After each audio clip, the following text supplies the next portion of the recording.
اللہ پاک نے اپنے حبیب صلی اللہ علیہ وسلم کو بعد وفات بھی تصرف کرنے کے اختیارات عطا کی صلی اللہ علیہ وسلم صلی اللہ علیہ آقا علیہ الصلوۃ والسلام اب بھی غمزدوں کی فریاد سنتے ہیں، ان کے حالات سے باخبر ہیں، کوئی مدد کے لیے پکارے تو مدد کرتے ہیں۔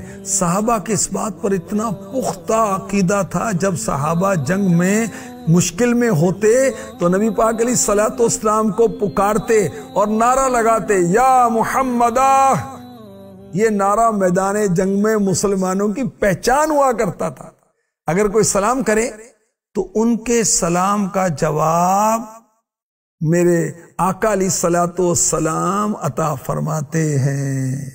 شیخ احمد کبیر رفاعی رحمت اللہ علیہ، یہ غوث اعظم کے دور کے بزرگ ہیں، روزہ رسول پر حاضر ہوئے، سلام کیا، جو ہی اشعار پڑھے بارگاہ رسالت میں نعتیہ، فوراً بعد خواہش ظاہر کی کہ حضور کے ہاتھوں کا بوسہ لینے کی سعادت مل جائے، تو نبی پاک علیہ الصلوۃ والسلام کا دست مبارک قبر مبارک سے باہر تشریف لایا، انہوں نے چوما، سبحان اللہ۔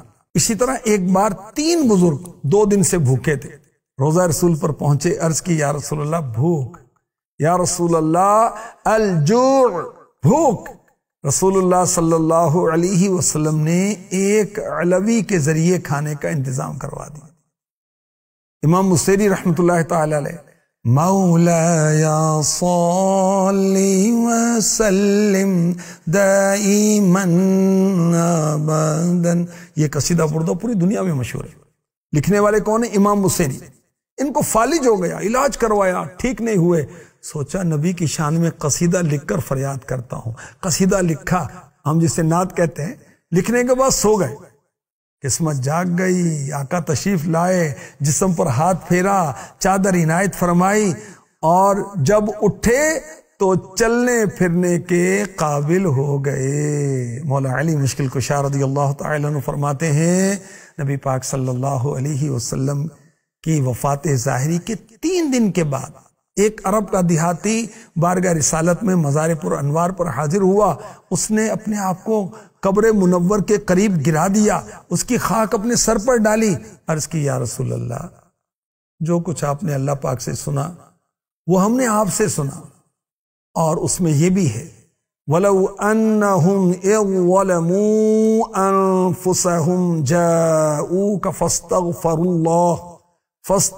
اللَّهَ وَاسْتَغْفَرَ لَهُمُ الرَّسُولُ لَوَجَدُوا اللَّهَ تَوَّابًا رَحِيمًا۔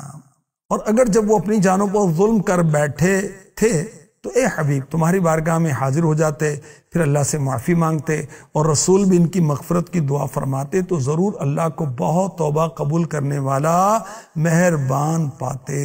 اس عرب کے دیہاتی نے عرض کی یا رسول اللہ، میں نے اپنے اوپر ظلم کیا ہے، یعنی گناہ کیا ہے، آپ کی بارگاہ بے کس پناہ میں حاضر ہوا ہوں تاکہ آپ میرے لیے بخشش کی دعا کریں۔ مزار پر انوار سے آواز آئی، قد غفر لک، بے شک تیرے گناہ بخش دیے گئے۔ سبحان اللہ، سبحان اللہ۔ قسمت میں لاکھ پیچ ہوں سو بل 1000 کج، یہ ساری گتھی ایک تیری سیدھی نظر کی ہے۔ سبحان اللہ۔